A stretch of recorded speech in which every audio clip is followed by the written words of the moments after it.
It had been about a week since my sister Kate died in an accident. My niece Emily was staying at our house.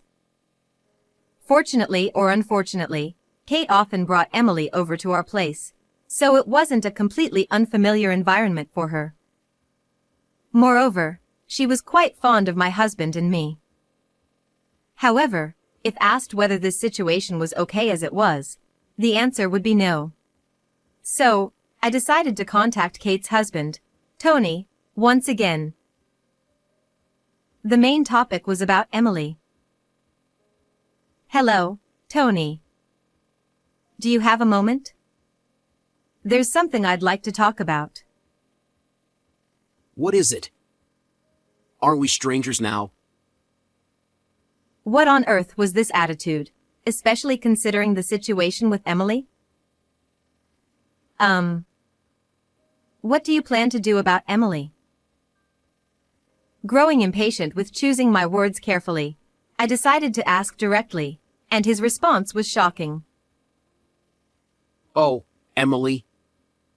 You can have her. Didn't you always want a child? What? The words slipped out of my mouth. What was he saying? It took me quite a while to fully grasp the meaning of his words. I never wanted a child. They're noisy, and I hate them. This is a good opportunity to get rid of her, isn't it? At that moment, everything in me rejected Tony as a person.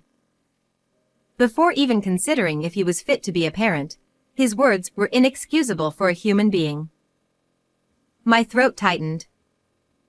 But I couldn't back down now. Given how things had turned out, I swore to myself that I must protect Emily at all costs. All right. Since I can't entrust Emily to someone like you, we'll take her in.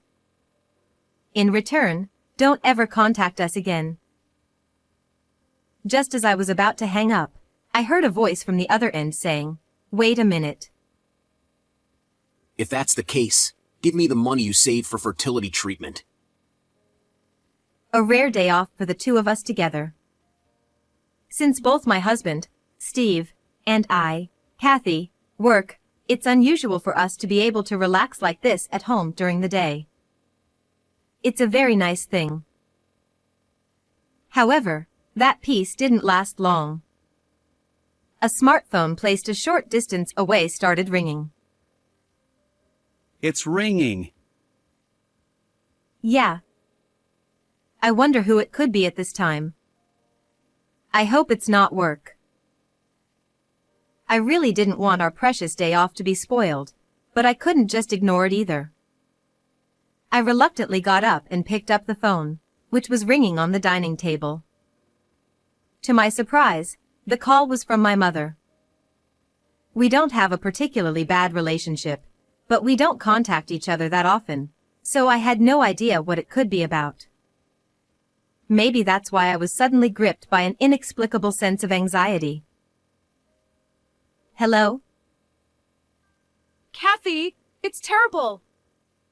Kate had an accident. By the time we arrived at the hospital, my sister had already passed away. According to the doctor, the cause of death was a brain contusion resulting from a car accident. My sister Kate had passed away, leaving behind her husband and their 5-year-old daughter. I couldn't possibly accept this reality that had been suddenly thrust upon me. Why? Why did this have to happen to Kate? Steve hugged my shoulders tightly as I was overwhelmed with grief. All I could do was stand before my sister's lifeless body, shedding tears. I don't know how much time passed, but when I finally managed to regain my composure, I decided to step out of the room with Steve to talk for a bit. By the way, what about Tony? It seems he hasn't arrived yet. I wonder what's happened. My mother had told me about the situation leading up to my receiving the call. Apparently, The hospital had initially tried to contact Tony, her husband, but since they couldn't reach him, they had no choice but to call my mother instead. Since Kate and I had moved to New York after getting married, our parents, who still lived in our hometown, couldn't come right away, so the hospital ended up contacting me. Of course, we had tried calling and messaging Tony too, but there had been no response to any of our attempts. Part of me was wondering what he was doing at such a time, while another part of me was worried about him precisely because of the situation. Our emotions were tangled up like a ball of yarn. The clock was nearing 4 in the evening. Kate's daughter, Emily, our niece, was still at kindergarten, and someone needed to pick her up. As we were discussing this, Steve volunteered. I'll go. In the meantime, take care of Kate. He must have been grieving the loss of his sister-in-law too. Yet, even in such a situation, Steve remained dependable and considerate. When Steve returned, he brought Emily with him, as promised. Emily seemed confused, not quite able to grasp the situation. She's only 5. It would be cruel to confront her with the raw reality, and yet, she couldn't understand by simply observing what was happening. For the time being, we would have to lie to her in some way, even if it was a lie meant to protect her. Even knowing this, I felt another sharp pain squeezing my chest. We finally managed to reach Tony just before noon the next day. Hello, Tony? Where are you right now? Emily had stayed with us last night, but of course, there had been no contact from him during that time. While I could imagine the grief he must be feeling after losing his wife, I couldn't help but feel uneasy about him neglecting his daughter as well. Oh. I'm at home. I instantly realized he was speaking as if he had just woken up. Or perhaps he sounded like he was still drunk. Given what happened, it was understandable if he had been drinking. But for now, I put that aside and focused on his well-being. Emily is staying with us, so please don't worry about Kate, though. After a brief pause, Tony began speaking slowly, almost as if he was muttering. Yeah. I heard. So, what should I do now? He wasn't crying or panicking. In fact, his tone was strangely calm, which struck me as odd. But thinking that he was probably just trying to keep it together, I chose not to comment on it. Don't worry, we'll help out too. There was so much to do. Funeral arrangements, acting as the chief mourner, dealing with all the paperwork at the city hall. It was an overwhelming amount of work. It would be too cruel to burden someone in his state with all of it. I thought that by sharing the load, we could lighten the burden. But Tony kept finding ways to avoid all those tasks, and in the end, my husband, my parents, and I had to take care of everything. During that time, we also looked after Emily. Steve and I had no idea what Tony was thinking. About a week had passed since Kate's death. Emily was still staying at our house. Fortunately or unfortunately, Kate often brought Emily over to visit, so it wasn't an entirely unfamiliar environment for her. Besides, she had always been very fond of my husband and me. However, if asked whether this situation was acceptable as it was, the answer would be no. So, I decided to contact Tony again. The main issue was about Emily. Hello, Tony. Do you have a moment? There's something I need to talk to you about. What is it? We're strangers now, aren't we? The moment I heard those words, I felt as though I had glimpsed the truth behind his calm demeanor the day after Kate died. Perhaps he didn't care at all about the tragedy that had befallen Kate. Even if that wasn't the case, what on earth was this attitude, especially given the situation with Emily? What do you plan to do about Emily? Growing impatient with choosing my words carefully, I decided to ask directly, and his response was shocking. Oh, Emily. You can have her. Didn't you always want a child? What? The words slipped out of my mouth. What was he saying? It took me a considerable amount of time to fully grasp the meaning of his words. I never wanted a child. They're noisy, and I hate them. It's a good chance to get rid of her, isn't it? Do you even realize what you're saying? Weren't you listening? I don't like noise.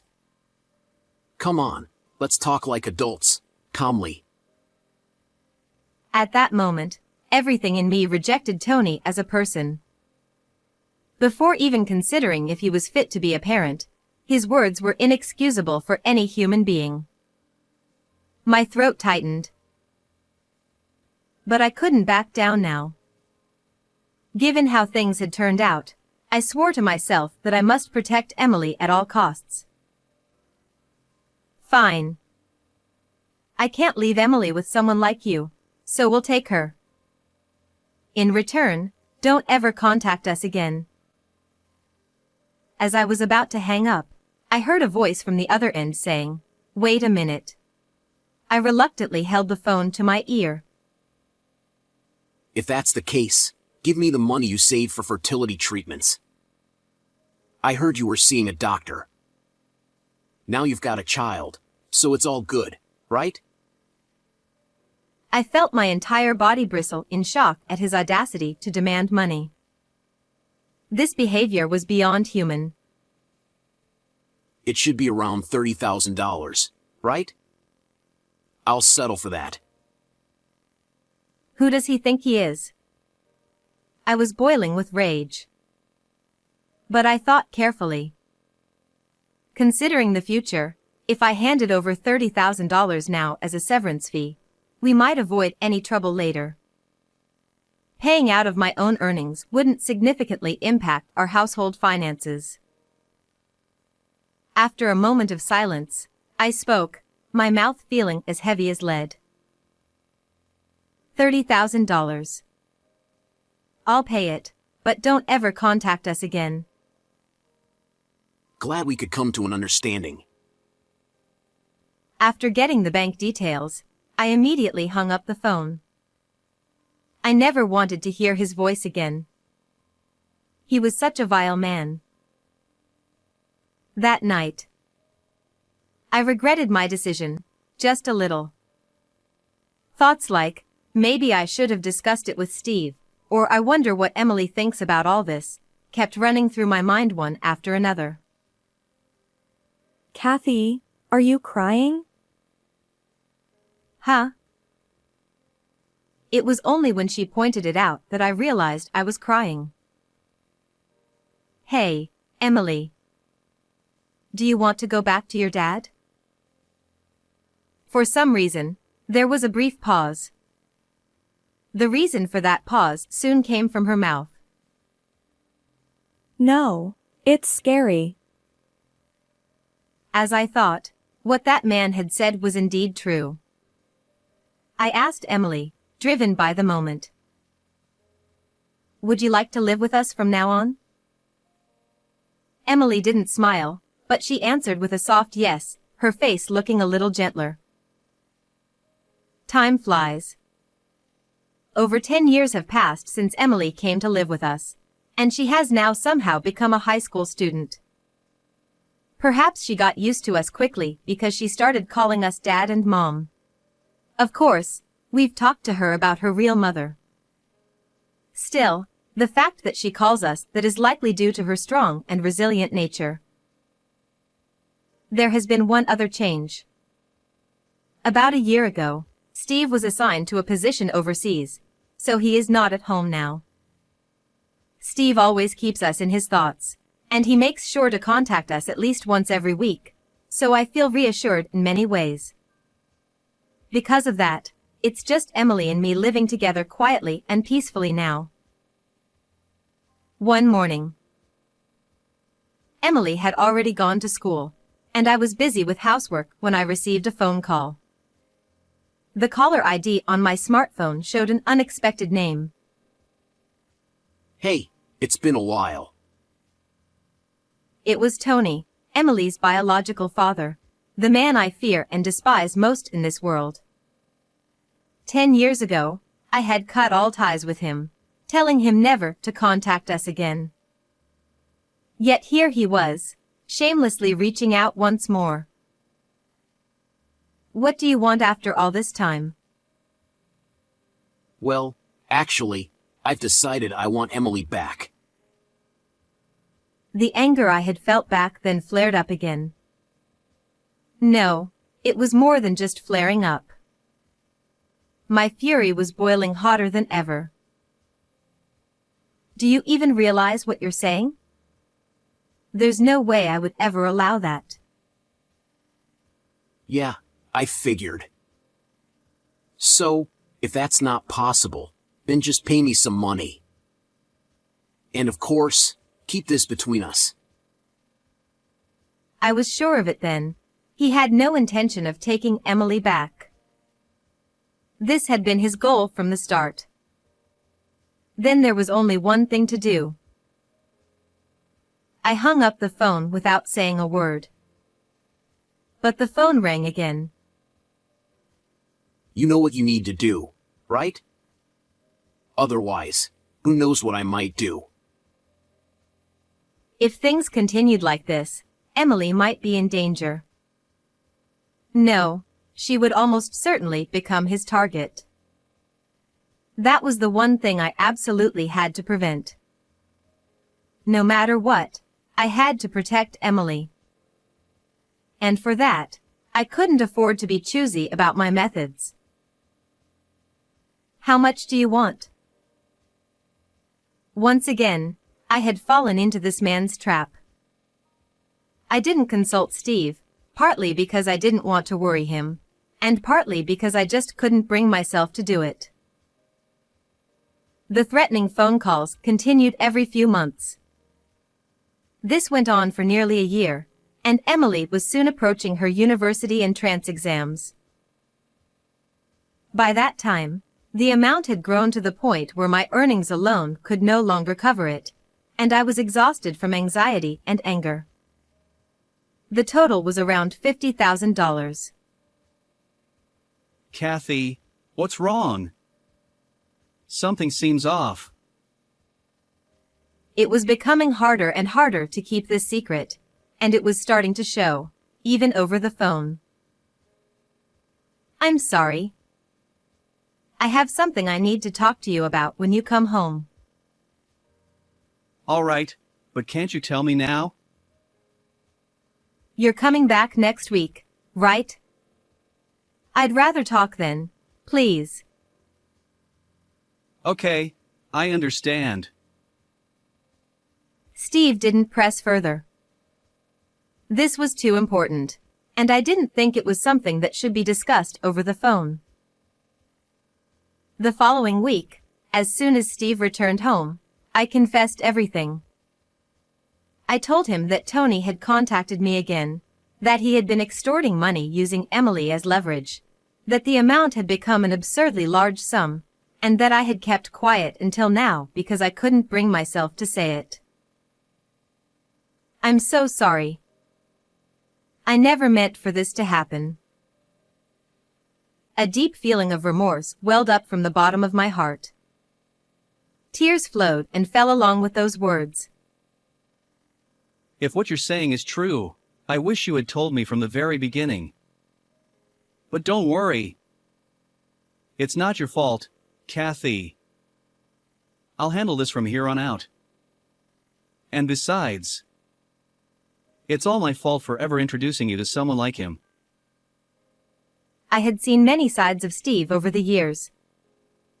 But at this moment, Steve was the saddest, the most dependable, the most passionate, and, above all, the most filled with anger. It was Steve who had introduced my late sister, Kate, to Tony in the first place. Steve and Tony had originally been senior and junior members of the same university club, and he was the one who introduced my sister to Tony. After hearing my story, Steve deeply regretted that decision. I found his weakness. This should be the end of him.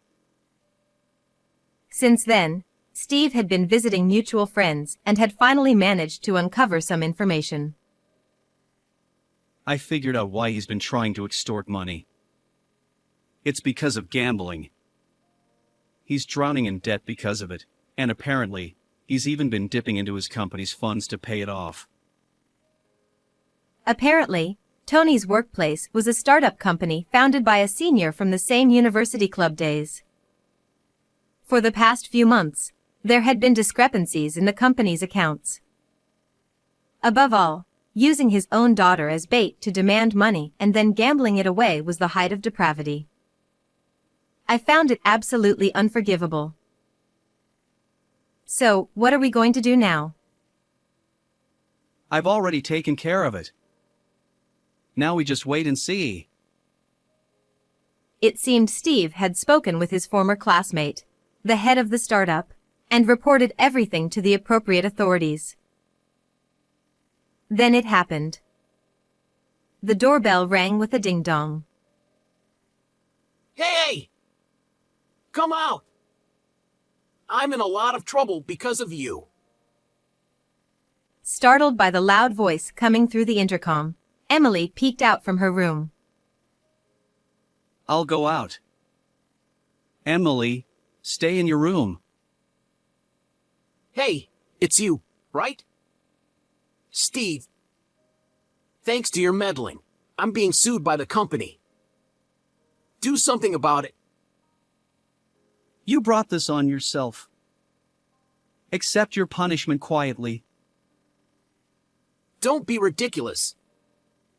First of all, it's a parent's debt, so the child should pay it back, even if it means selling her body. Enough already.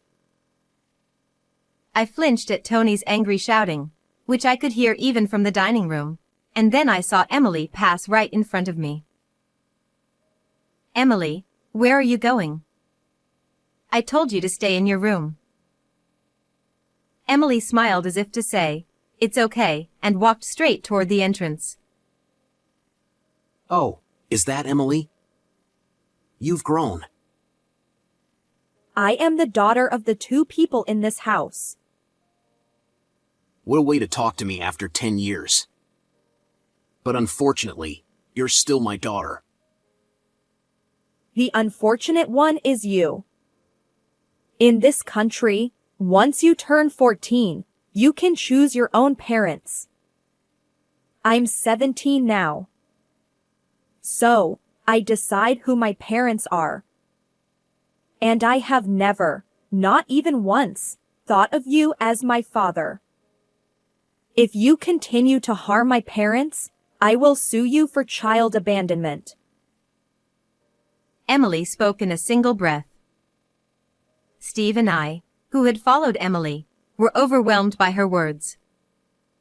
Emily had done her research and was confronting her biological father with an unyielding attitude, one we had never seen before. I could only imagine what kind of fear lay behind that courage. Hey, acting all grown up, huh? Fine, fine. I'll leave for today. To me, his voice sounded slightly shaky. He must have been caught off guard by such an unexpected blow. With those words, Tony turned on his heel and left. I'm surprised. I didn't know you were studying that much. I was so surprised that I shivered. I had never imagined that the day would come when the daughter I thought I was protecting would end up protecting us. I'm so surprised too. Thank you, Emily.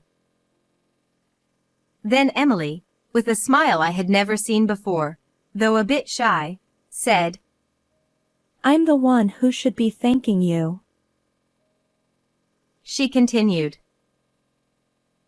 If things had gone differently, when Mom passed away, I would have ended up with him.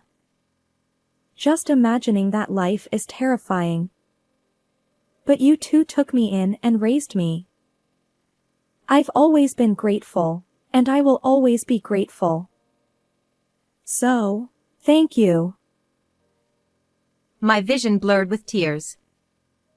I couldn't clearly see my dear daughter's face.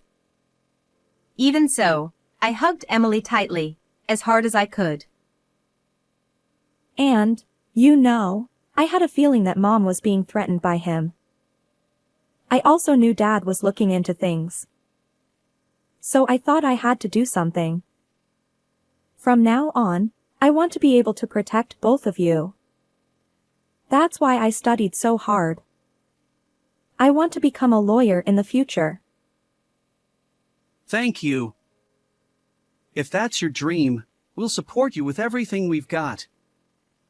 But remember this, live your life for yourself, not for us. That's right. None of this is your fault, Emily.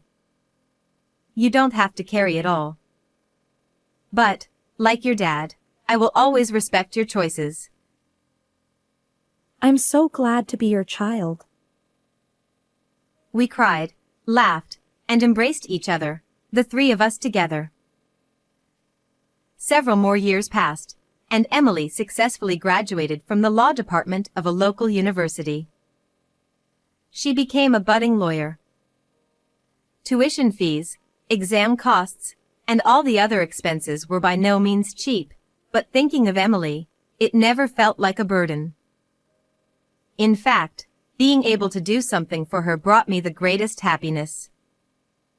Steve felt the same way, and he worked even harder to support us. Since that incident with Tony showing up unannounced, he had stopped bothering us.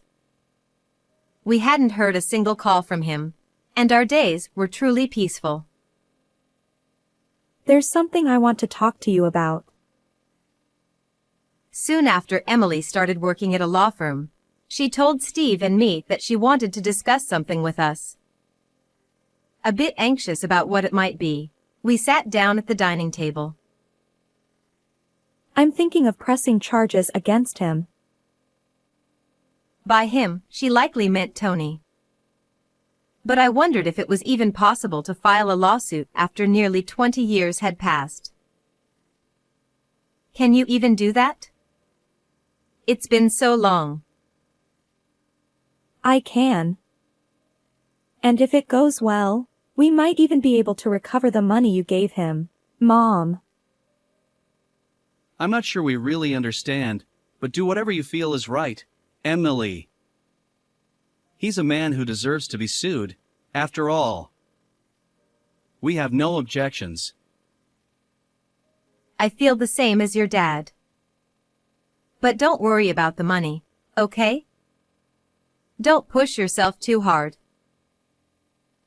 Got it. The court proceedings began, and the cases were resolved in no time.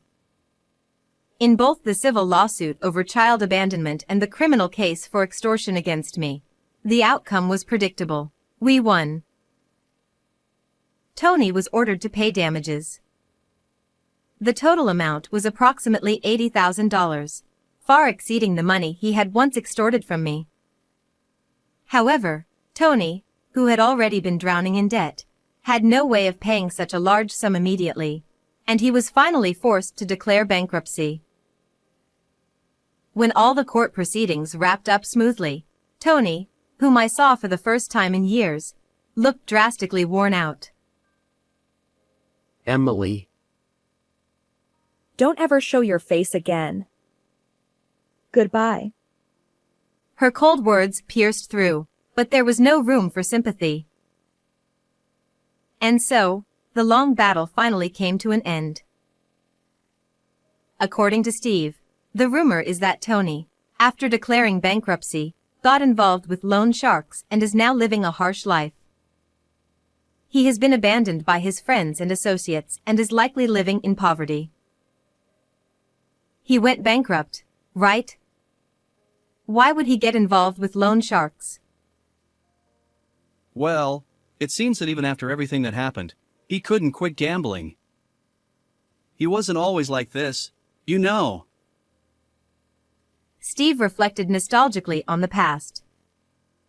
To those who knew him back then, Tony did seem like a reckless guy, but no one expected it to come to this. It is, indeed, a case of reaping what you sow. Meanwhile, Emily's work as a budding lawyer is going well, and she seems very busy every day. She is prioritizing cases involving children, such as child abuse and neglect. Needless to say, it's likely due to her own upbringing. Every time I see her running around so busily, I feel a little worried, but more than that, just seeing her brings a smile to my face. Today is the anniversary of my sister Kate's death. We decided to visit her grave together as a family. Emily, are you ready? Emily, who had taken the day off for this occasion, was modestly dressed up. Not long ago, she was still my niece Emily, but she grew up so much, and now she is a respectable lawyer, our beloved daughter Emily. As I felt the swift passage of time, a mix of happiness, deep emotion, and just a bit of sadness swept over me. I'm almost ready. Okay, I understand. I left Emily's room. As Emily grew older, she began to look more and more like Kate. Perhaps that's where the sadness came from. Sorry to keep you waiting. Mom, what's wrong? Her words jolted me back to reality. I realized I was crying. It reminded me of something that had happened a long time ago, and I found it a bit amusing. That's always been the case for me. When I'm overwhelmed, tears come before words. Huh? Oh, it's nothing. Just a yawn. Did Emily catch that little lie? But it didn't matter. All right, let's go. Kate's grave was in our hometown. After about a 2-hour drive with Steve, we finally arrived at the small church nestled quietly in the serene, rural mountains. Next to the church was Kate's grave. It had been several years since our last visit, but I was sure my parents visited frequently. The gravestone and flowers were well maintained. Mom, it's been a while. She softly touched the gravestone as she spoke. Watching her, I teared up again. And I spoke silently in my heart. Many things have happened, but Kate, your daughter has grown up to be such a fine person. She became a lawyer and is helping many children. And we will continue to make sure our daughter remains happy. How did you enjoy today's story? Don't forget to subscribe to the channel. See you in the next video.